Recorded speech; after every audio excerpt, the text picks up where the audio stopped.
Welcome back to another episode of the House Husband Diaries. As always, I am your host, Carter C., and today is a politics and economics day. Woohoo! So, uh, what's going on in today's world is the coronavirus. And I'm filming this the day before it's going to drop. So, this is what's today? Thursday, the 12th. I think it's Thursday the 12th, and this will air Friday morning. Not that it matters because you can watch it anytime. However, I was sitting here working on House Husband Diary stuff, and today has just been outrageous. So I had a number of kind of topics that I will be covering over the month of March. I mean, the continued battle between Joe Biden and Bernie Sanders and potential VP picks for them. I think it's going to be really interesting. It'll be interesting to see how Bernie Sanders, if he continues to lose next Tuesday, maybe stays in more. All that stuff's interesting, and we'll cover that more later. And then we'll even look at, if Biden really is going to win, how important his vice president nominee is going to be, or candidate, whatever, whoever he chooses, and then like a Biden versus Trump kind of, if that becomes the presidential race in the fall, what are Bernie Sanders people going to do? They've lost two, they would have lost two primaries when they had a whole bunch of momentum, and what do those people think? I mean, there's just a lot of interesting topics to discuss, and then there's some stuff on the Republican side too. But right now, all the kind of crazy stuff is going on with the Democrats in the trying to get their nominee figured out. So that's super interesting, and we're going to cover that in future episodes. But one of the things that I wanted to get into, continuing on with our national debt and our economy, our and we'll talk in a couple episodes about U.S. government spending and the history of our government spending, because it's all well and good to know about our tax rates and stuff, but those are arbitrary, right? So we can tax or not tax at will. If the government doesn't want to tax, they don't have to, but why would they, right? They just spend more. So really what's important is not the tax rates. And that's what the politicians always talk about, tax cuts. Let's talk about not spending, right? Let's just talk about balancing your checkbook and not leveraging yourself. So I wanted to talk about globalization and how that fits in. I mean, we're going to talk about big stuff here on the House Husband Diaries. So I had that as a topic, and then coronavirus hit, and I had a new spin on globalization. And it's just been fascinating in the last 24 to 36 hours, really, I guess 24 hours, because all of these conference basketball tournaments, the March Madness, the ATP, which is the World Tennis Tour, men's tennis tour, they've canceled, or at least for the next 6 weeks.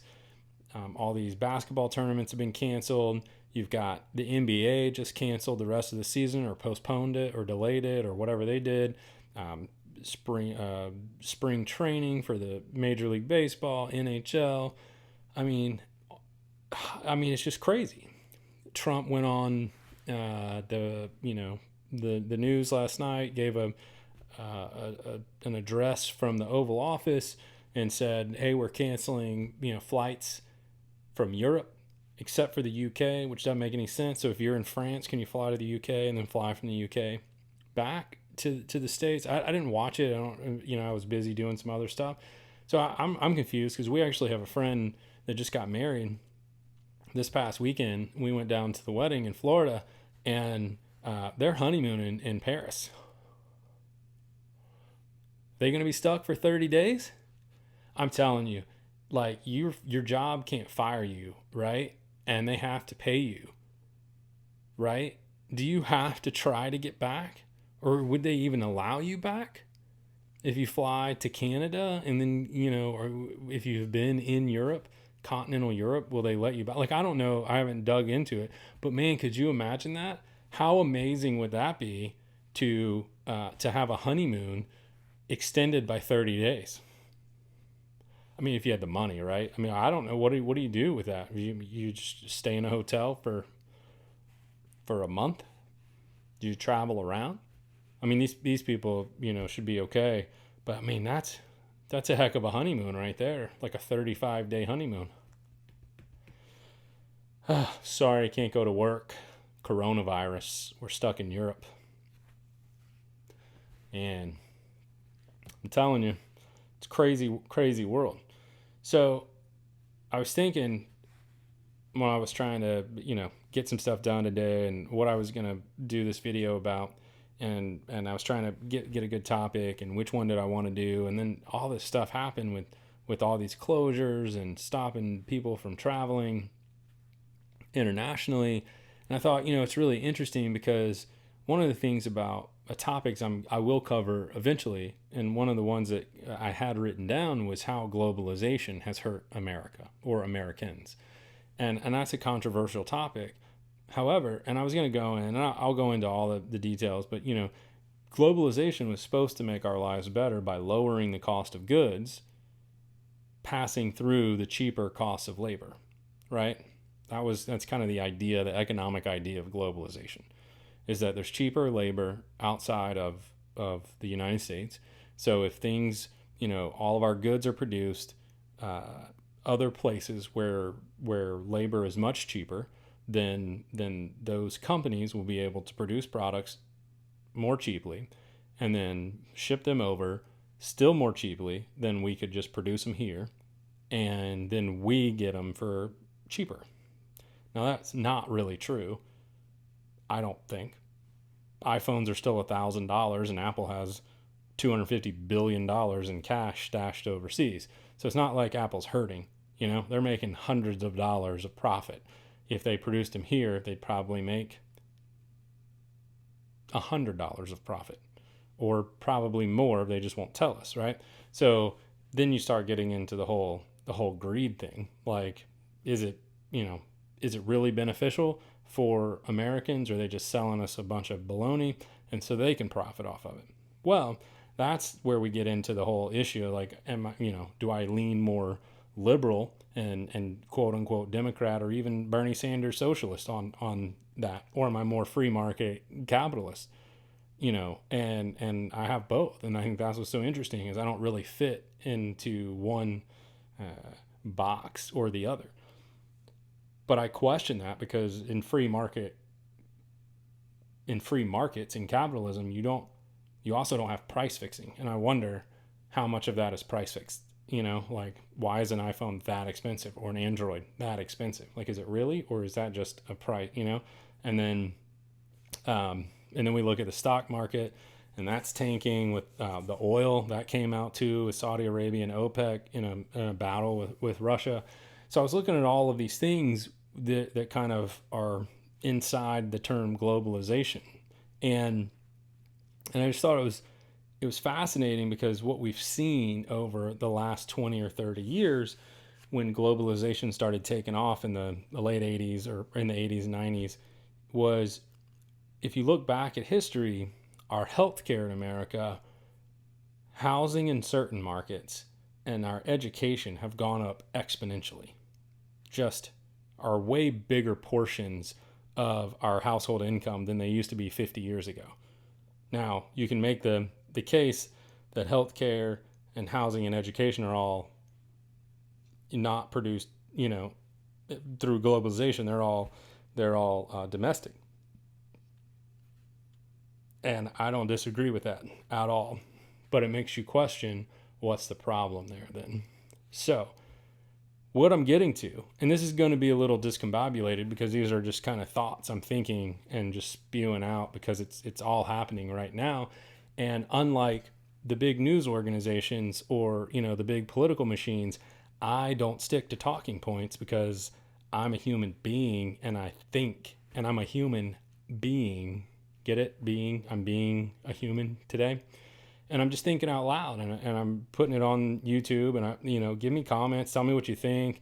Like it's crazy. So my point on all of this for globalization, and the question that I'm asking is this the beginning of a reversion or a move back to a more self-sufficient economy that's better insulated from global epidemics or pandemics, from global issues, right? So we become, as a globalized world or a global economy, we don't produce like our toilet paper and diapers and stuff like that's all produced in China much more cheaply, but or so we're told.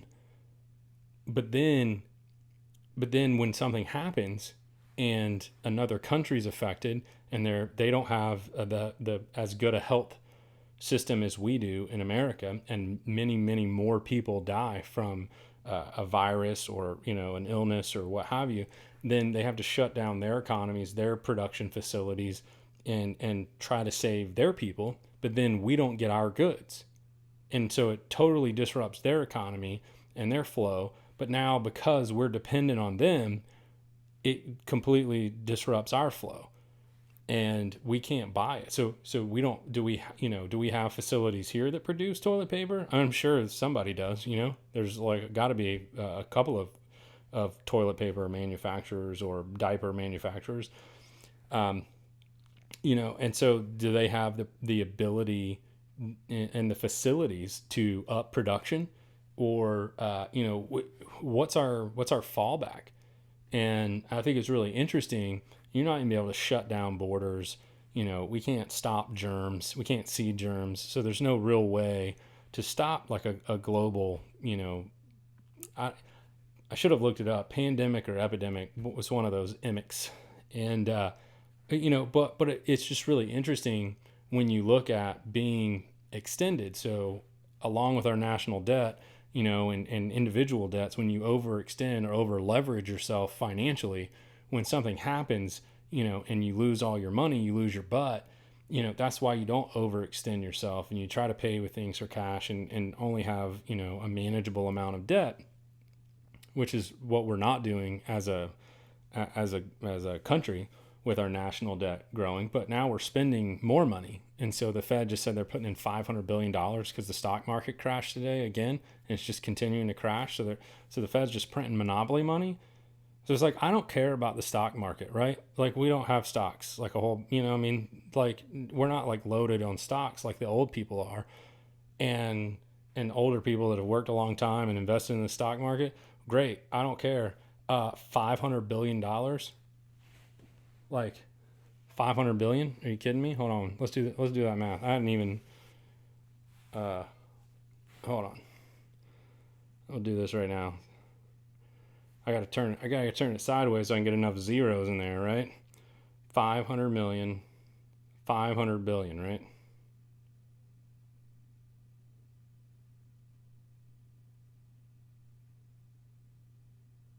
Yeah, $500 billion should be $1,515 per American if there's 330 million Americans. I'll just take a check for $3,000 for my wife and myself. Thanks, Fed. If you just want to cut me and my wife a check for $3,000, you don't have to put $500 billion into the stock market. You can just give me $1,500 and my wife $1,500. We'll take $3,000. You know what I mean? And then if we really want to get crazy, like you don't count kids and stuff, or you discount them because they don't cost that much money. You know what I mean? So then like up it. Like why don't you just cut me a check for like $10,000? Or we could talk about, and we'll talk about this in another episode, probably the next episode or the one after, is Trump's idea of cutting the payroll tax for the rest of the year. That's fascinating, but I want to do that on its own because I think that gets into some numbers and tax and all that jazz. But it's fascinating.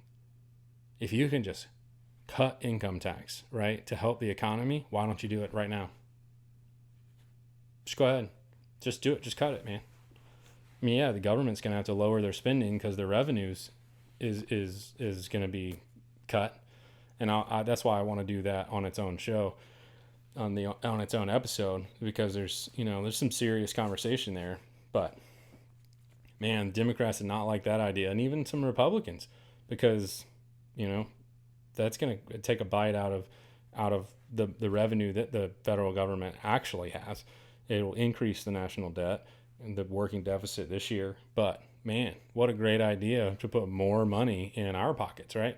Not pump it into the system so that the stock market, the people that own stocks, the very few that have all the money, I mean, that's silly. If you're just going to print money and help people out, just write me a check, Venmo me, direct deposit. You already have it. The IRS already has all my information. Just slide it on in there. Who doesn't want an extra few grand? And then if you add Mike Bloomberg, with his $500 million, just write me a check for $1.50. Woo! I'm telling you. What is this? Redistribution of wealth? So socialist. God, I'm telling you. Anyway, let's get back on topic. So it's really interesting how things that are not within our control, right? We can't control production facilities in other countries. We can't control other countries. I mean, we try and we do our best, but if we're talking about some sort of disease or virus or something that can spread, I guess it has a virus. Diseases aren't like that, right? That's just like internal messed up. Guess who's not the doctor? This guy right here. I'm not the doctor. But I guess it's just like you can't control the spread of viruses. You can't control other people, other, companies and countries. So if they have to shut down their production facilities in their countries, and then we have to shut our borders or try to for, to minimize the spread or the impact of the spread of a virus, then what does that look like for us? I mean, everything's shutting down for 2 or 3 weeks, and there's a run on toilet paper at the grocery store, and I mean, it's just if people can't go to work, they can't go to school. All these colleges are shutting down for the rest of the semester. I mean, that's insane. So then what? Everybody goes back to their houses. I mean, are we going to cancel travel within the United States? You can't travel to different states or different towns. So then all of trucking stops, or they'll just let trucking go because they need to get goods from here, there, everywhere. But then if people aren't going to work, they're not producing any goods. I mean, at what point do we just say we still have to live?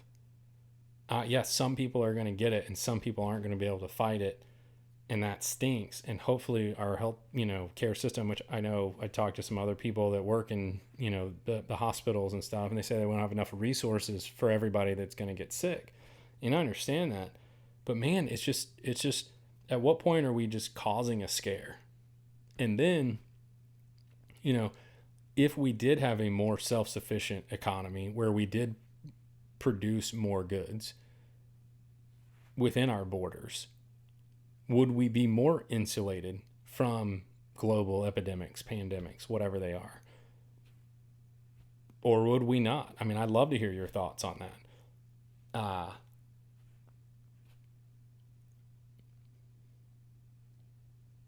Do you think that this will be a wake-up call to say, hey, maybe we should have some sort of production facilities, not just for government officials and stuff, in case of nuclear attacks, they have places they can go and still run the government and all that kind of stuff. I mean, like, do we have backup facilities to produce things? Toothpaste, toothbrushes, whatever. I don't know. I mean, I guess that we don't need that, right? But what if it's worse? I mean, they're saying 2 weeks, but what if there's a virus that comes out and, it's got a 6-month incubation period or something, and it just takes a long time for it to manifest itself in someone, and you just never know. I mean, it would have already spread, I guess. I mean, those things are crazy to think about. So let me know what you think about globalization, what you think about the spread of the coronavirus and everything. I mean, it's just fascinating at this point to watch how connected we are, and the new problems that arise because of technology. When everything's going well, it's going well, but when things, hit the fan, man, they hit the fan in a hurry. And yeah, so I just love to hear your thoughts, because the news is just the same old, same old. And really, I'm just looking for everybody. What are first reactions? That's why I put this video out. So hope you like it. As always, I just got right into it, but if you just subscribe. I've been trying to get to 1,000 subscribers by my 40th birthday at the end of May. And you know what? I don't know. I was gonna make a bad joke, but I'm not gonna make that joke. So I'll do my funniness in a couple of weeks after the coronavirus thing, you know, hits its tipping point, and then hopefully we're on the way down. Then I'll make all my jokes, so it won't be too soon. All right, cool. Thanks so much for watching this episode of the House Husband Diaries. Until tomorrow, hope you have a great day, and don't get coronavirus.